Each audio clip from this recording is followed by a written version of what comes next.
નમસ્કાર મિત્રો, રાજ્યમાં આજે વરસાદના વિસ્તારોમાં થોડો ઘટાડો નોંધાયો છે, પરંતુ દક્ષિણ ગુજરાતના ઘણા જિલ્લાઓમાં સારો વરસાદ વરસ્યો છે. ત્યારે આજે રાત્રે પણ વરસાદની આગાહી કરવામાં આવી રહી છે. આજે રાત્રે 6 જિલ્લામાં વરસાદનું એલર્ટ આપવામાં આવ્યું છે. ખાસ કરીને દક્ષિણ ગુજરાત, મધ્ય ગુજરાત અને ઉત્તર ગુજરાતના વિસ્તારોમાં વરસાદની શક્યતા છે. અરવલ્લી, મહીસાગર, પંચમહાલ, વડોદરા, છોટા ઉદેપુર અને દાહોદમાં ઓરેન્જ એલર્ટ સાથે છૂટાછવાયા સ્થળોએ ભારેથી અતિભારે વરસાદની શક્યતા છે.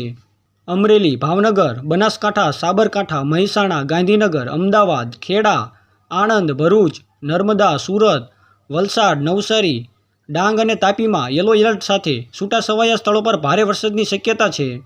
અને આવતીકાલે 2 જિલ્લામાં વરસાદનું રેડ એલર્ટ આપવામાં આવ્યું છે, જેમાં વડોદરા અને છોટા ઉદેપુરમાં રેડ એલર્ટ સાથે અત્યંત ભારે વરસાદની શક્યતા છે.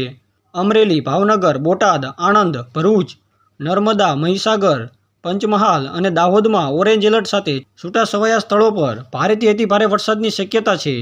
ગીર સોમનાથ, રાજકોટ, વલસાડ, નવસારી, સુરત, તાપી, ડાંગ, ગાંધીનગર, ખેડા, અરવલ્લી અને સાબરકાંઠામાં છૂટાછવાયા સ્થળોએ ભારે વરસાદની શક્યતા છે.